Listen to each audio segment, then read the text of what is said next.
নমস্কার বন্ধুরা, কেমন আছো সবাই? আশা করছি তোমরা সবাই ভালো আছো, আমরাও ভালো আছি। রমা মুম্বাই ব্লগে তোমাদের সবাইকে স্বাগত। চলে আসলাম আর একটা নতুন ভিডিও নিয়ে। আজকে সকাল সকাল এই শাড়িটার ফল লাগাতে বসেছি। মানে এই রেখে দেওয়া কাজগুলো না হয়ই না, পরে করব বলে পড়েই থাকে। তো আজকে ভাবলাম এটাকে আগে সেলাই করে উঠি। আঁচল আর কোমরের দিকটাতে সেলাই করে নিয়েছি আমি, ওই দুটো দিকে আমি হেম সেলাই করে নিয়েছি। আর এটা হচ্ছে ফলটা লাগাচ্ছি, ফলটা কালকে রাতে এনে রেখেছিলাম, তো সেটাকে প্রথমে নিচের দিকটাতে লাগিয়ে নিচ্ছি।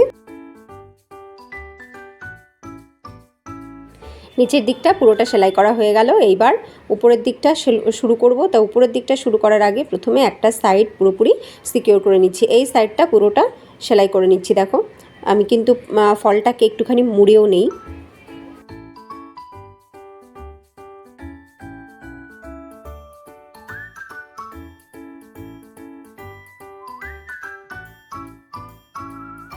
হয়ে গেল। দেখো উপরের দিকটাও সেলাই। এই উপরের দিকটা সেলাই করার সময় আমি কিন্তু একটা থালার উপরে রেখে সেলাই করি।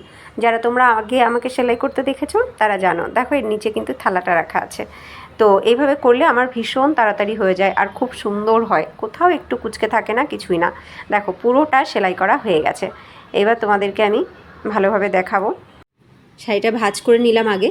এই দেখো, এই যে কি সুন্দরভাবে পাটটা লাগানো হয়েছে। দেখো কোথাও একটু কুঁচকে নেই, কিচ্ছু নেই। এই দেখো খুব সুন্দরভাবে পাড় লাগানো হয়ে গেছে। এখন ব্লাউজটা কখন হাতে পাই সেটাই দেখার। এখনও পর্যন্ত ব্লাউজটা হাতে এসে পৌঁছায়নি। যাই হোক, চলো, শাড়িটা তো রেডি হয়ে গেল। আমার একটা বড় কাজ, এই কাজগুলোকে রেখে দিয়ে এই এখন তখন করে আর করাই হয় না। সে কবের কেনা শাড়ি, এখনও পর্যন্ত কিছুই করে উঠতে পেরেছিলাম না। এই হচ্ছে গিয়ে কোমরের দিকটা, এটা হচ্ছে আঁচলের দিকটা। দেখো এটা হচ্ছে আঁচলের দিকটা। এই যে আমি হেম সেলাই করে নিয়েছি সুন্দর। আর এই হচ্ছে কোমরের দিকটা। এই দেখো কোমরের দিকটা, দুটো দিকই আমার সুন্দরভাবে সেলাই করা হয়ে গেছে। এইবার শাড়িটাকে জায়গা মতন রেখে দিই, তারপরে আমার অন্যান্য সমস্ত কাজ পড়ে রয়েছে, সে কাজে হাত দিই। বেশ কদিন ধরে একটু শুক্তো খেতে ইচ্ছা হয়েছে। আসলে এই এই যে সময়টা এখন সজনে ডাঁটা, কাঁচকলা, উচ্ছে এই সমস্ত কিছু কিন্তু বাজারে অ্যাভেলেবেল। আর এই সময়টাতে সজনে ডাঁটা ভীষণ উপকারী। আর সজনে ডাঁটা খাওয়ার দারুণ মোক্ষম রেসিপি হচ্ছে শুক্তো। তো সেই শুক্তোটা কিন্তু এই সময় খেতেও খুব ভালো লাগে। যে গরমটা পড়ছে, এই সময় কিন্তু শুক্তোটা দারুণ লাগে খেতে।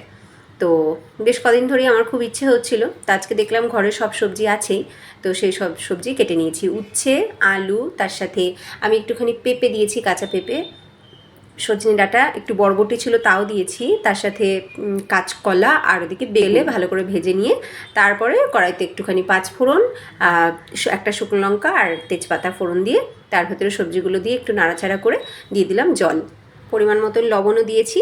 এইবার একটুখানি ফুটিয়ে নেব, ভালো করে সিদ্ধ করে নেব। এবার শুক্তো তো রান্না করব, কিন্তু শুক্তোতে দেওয়ার জন্য বড়ি আমার কাছে নেই। আর বড়ি ছাড়া কি শুক্তো হয়? তো কি করব, লাগিয়ে নিলাম জুগাড়। কি করেছি, একটু বিউলির ডাল ভিজিয়ে রেখেছিলাম, তো সেই বিউলির ডাল ভালো করে বেটে নিয়েছি। তার সাথে সামান্য একটুখানি চালের গুঁড়ো অ্যাড করেছি, একদম সামান্য একটু চালের গুঁড়ো অ্যাড করেছি। এইবার সেগুলোকে তেলের মধ্যে ভেজে নিচ্ছি।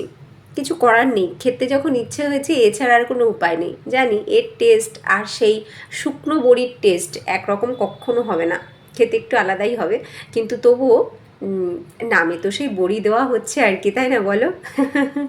সেটা বড়ি হোক বা বড়া। ঢাকনা দিয়ে কিছুক্ষণ ফুটিয়ে নিয়েছি, সব কিন্তু সিদ্ধ হয়ে গেছে, সব একদম সিদ্ধ হয়ে গেছে। অনেকেই শুক্তোতে একটু হলুদ দেয়, কিন্তু আমি হলুদ দিই না। শুক্তোর যে একটা সাদা সাদা ব্রাউনিশ কালার, সেটাই আমার বেশি ভালো লাগে। তো যাই হোক, আমি খুন্তি দিয়ে একটুখানি খোঁচা দিয়ে দেখলাম সবজিগুলো সব কিন্তু সিদ্ধ হয়ে গেছে। এবার আমি দিয়ে দিলাম সর্ষে পোস্তর পেস্ট। এই সর্ষে পোস্তর পেস্টের মধ্যে আমি একটা কাঁচা লঙ্কা, একটুখানি আদাও অ্যাড করেছি। কাঁচা লঙ্কা আর একটুখানি আদা দেওয়ার কারণ হচ্ছে একটু ঝাল ঝাল ব্যাপার টানার জন্য। ঝালেতে হবে না, আবার মিষ্ট ভাবটাও নষ্ট হবে না। আবার খুব বেশি মিষ্টি হলে সেটা আমার বড়েরও পছন্দ না। যদিও আমি কিন্তু শুক্তোতে এক ফোঁটাও চিনি অ্যাড করি না, কিন্তু ওই যে লঙ্কা ছাড়া রান্না করা হয়, ওতেই যে মিষ্টি ভাবটা থাকে, ওইটাই আমার বেশি ভালো লাগে। বড়িগুলো, বড়ি তো নয়, বড়া, বড়াগুলো অ্যাড করে নিলাম। এবার একটু ফুটিয়ে নেব। আর লাস্টে আমি একটুখানি অ্যাড করব আজকে, যেটা আমি এর আগে কখনো দিইনি, আজকে প্রথমবার অ্যাড করব, সেটা হচ্ছে একটু পাউডার মিল্ক। পাউডার মিল্ক আমি দেখেছি নিমন্ত্রণ বাড়িতে শুক্তোতে দেয়, তো সেই কারণে আজকে আমিও একটু সামান্য পাউডার মিল্ক অ্যাড করলাম। আচ্ছা, তোমরা কি কেউ পাউডার মিল্ক দিয়ে কখনো বানিয়েছো? আমাকে কমেন্টে জানিও। আমি আজকে প্রথমবার অ্যাড করলাম, আশা করি খেতে ভালোই হবে, কারণ আমি এটা নিমন্ত্রণ বাড়িতে খেয়েছি এরকমভাবে। তো যাই হোক, চলো, আমার শুক্তো কিন্তু রেডি। এবার আমি এটাকে নামিয়ে নেব। আমি যেহেতু আমিষের চাইতে নিরামিষ খাবার বেশি পছন্দ করি, সবজি বিশেষ করে খুব বেশি পছন্দ করি, তাই শুক্তোটা কিন্তু আমার পছন্দের পদের মধ্যে একটা পদ। আজকে অনেক দিন বাদে শুক্তো দিয়ে ভাত খাওয়ার জন্য আমি দারুণ এক্সাইটেড। আমার মতন তোমাদের কার কার শুক্তো খেতে বেশি ভালো লাগে অবশ্যই কমেন্টে জানিও। সব সেরে তেরে বসে পড়েছি আমরা খেতে। প্রথমে নিয়েছি একটুখানি সজনে পাতার বড়া। সজনে পাতার বড়া এটা গরম ভাতে দারুণ লাগে। তার সাথে নিয়েছি একটু বেগুনের একটা তরকারি করেছি সেইটা, আর তার সাথে শুক্তো।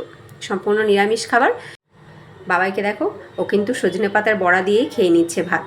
ও বলছে যতটা পারবো আমি এই বড়া দিয়েই ভাত খেয়ে নেবো ম্যাক্সিমাম, যাতে সবজি দিয়ে সামান্য একটু খেতে হয়। এইবার আমি তোমাদের সাথে শেয়ার করব আমরা সেদিনকারে শপিং করতে গিয়ে কি কি কেনাকাটা করলাম। আমি আর বাবাই ডিমার্টে গেছিলাম এবং সেখান থেকে আমরা কি কি কিনেছি সেগুলো তোমাদেরকে এখনো দেখানো হয়নি। এইবার তোমাদেরকে সেগুলো দেখাবো। তো এই যে দুটো ব্যাগ, এই দুটো ব্যাগেই আছে যা আমরা কেনাকাটা করেছিলাম। আমার জন্য তো কিছু কেনাকাটা করতে যাইনি, গেছিলাম আমার বর আর আমার ছেলের জন্য কেনাকাটা করতে। তা ওদের বাপ বেটার জন্য কি কি কেনাকাটা করেছি সেগুলি তোমাদেরকে দেখাই।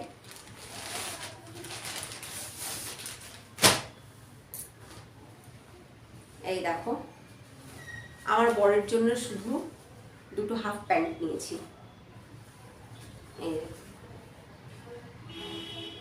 আর আমার ছেলের জন্য নিয়েছি হাফ প্যান্ট, ওর জন্য দুটো হাফ প্যান্ট নিয়েছি। এই যে, আর বাবার জন্য স্লিভলেস গেঞ্জি। স্লিভলেস গেঞ্জি এই গরমে দরকারই দরকার। এই যে, এই হচ্ছে তিনটে স্লিভলেস টি শার্টস আর দুটো হাফ প্যান্ট, আর আমার বরের জন্য দুটো হাফ প্যান্ট। ব্যাস এই হচ্ছে আমাদের পয়লা বৈশাখের কেনাকাটা। তো আর আমার নাইটি আগেই হয়ে গেছিল। আর কি কিনেছি সেটা হচ্ছে এই ব্যাগে আছে। এইগুলো আমাদের জামা কাপড় নয়, এগুলো আমার ঘরের জন্য। এই দেখো, প্রিমিয়াম সাইজের ডিনার প্লেট। এই প্লেট কিন্তু অনেক বড়। এখানে দু রকমের আছে, তবে এই প্রিন্টটা আমার বরের খুব পছন্দ হলো, এই প্রিন্টটা, তাই এই প্রিন্টটা কিনলাম। এটা কিন্তু অনেক বড়, প্রিমিয়াম সাইজের ডিনার প্লেট, অনেক বড় দেখো। তো এই প্রিন্টটা না বেশি ছিল না জানো, এই প্রিন্টটা মাত্র এই দুটো পিসই পেয়েছি। তো এই প্রিন্টটা দুটো আনা হলে এটা আমার বরের খুব পছন্দ হয়েছে, আমারও খুব পছন্দ, কিন্তু দুটোই পেয়েছি, আর ছিল না। এবার মিনিমাম 6টা তো ডিনার প্লেট কিনতে হয়, তো ওই দুটো হয়ে গেল। তারপরে আর যা ছিল তার ভেতর থেকে পছন্দ হলো এই প্রিন্টটা। এই প্রিন্টটা পছন্দ হলো, তো এটা এনেছি 4টে। এই প্রিন্টটা 4টে এনেছি। তো এই 4টে আর ওই দুটো 6টা, এই 6টা ডিনার প্লেট এনেছি। হঠাৎ করে ডিনার প্লেট কেন কিনলাম, তার কারণ হচ্ছে দামটা কমে পেলাম।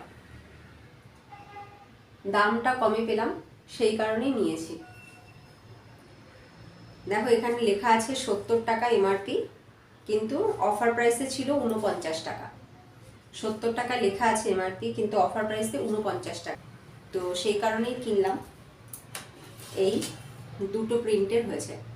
কোন প্রিন্টটা খুব বেশি পছন্দ হলো, খুব বেশি ভালো লাগলো অবশ্যই কমেন্টে জানিও। এই দুটো প্রিন্ট এনেছি। তো এই হচ্ছে সেই দিনের আমাদের কেনাকাটা। আচ্ছা হ্যাঁ, তোমাদেরকে তো দুটো জিনিস এখনো দেখাইনি। ওই যে আমি মিনি বৃন্দাবনে গেলাম, গোবর্ধন ইকো ভিলেজ, তো সেখান থেকে বলেছিলাম কিছু কিনেছি, কিন্তু সেগুলো তোমাদেরকে দেখানো হয়নি। তো কি কি কিনেছি দেখাচ্ছি।